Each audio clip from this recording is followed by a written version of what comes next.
A community once on edge as a homicide suspect evaded police, now breathing a sigh of relief after his capture.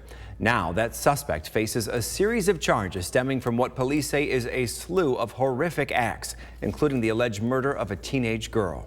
Thanks for watching the news at 5 tonight. I'm David Custer. And I'm Meg McLeod. That suspect, Isaiah Gardenhire, accused of killing a 13-year-old girl and sexually assaulting her mother in Mount Pleasant before fleeing the scene and eventually being taken into custody in the Flint area. We're learning new information tonight. TV5's James Felton joins us now live in Mount Pleasant with the latest. James.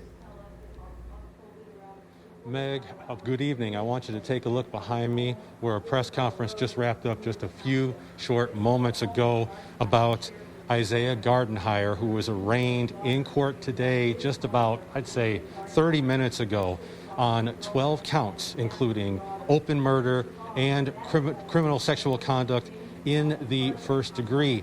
Now, the completion of the arraignment has to be pushed back to tomorrow morning because Gardenhire was making frequent outbursts in court and also making obscene gestures to both the judge and the attorneys involved.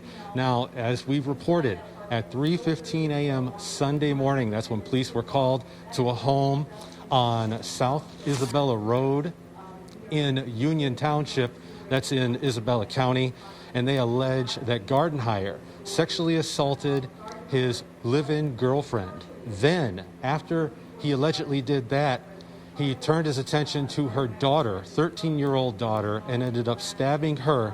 That 13-year-old daughter died from her injuries. Then prosecutors allege that Gardenhire went to nearby Jamestown Apartments. He allegedly hid in a vacant apartment nearby. Then, when he saw two residents coming home to their apartment, he assaulted the male resident, allegedly, and then allegedly sexually assaulted the female resident. Shortly after that, he left by stealing a car, carjacking somebody, and then ended up in Flint on Monday, where he turned himself in.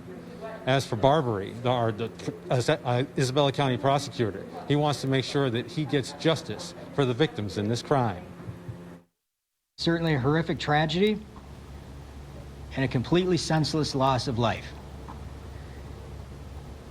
We know that these events cause the entire community to be on edge, but we're confident that any harm or any fear that was caused by Mr. Gardenhire is now over, as he is in custody. And our focus now is on the healing of the victims involved in this case and providing any services that we can and any opportunity of closure and justice for them, and ensuring that the justice system operates properly as we know it will.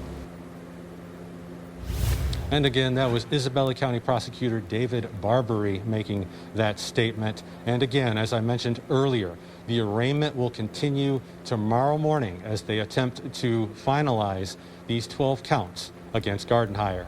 For now, reporting live and local in Isabella County, James Felton, WNEM, TV5.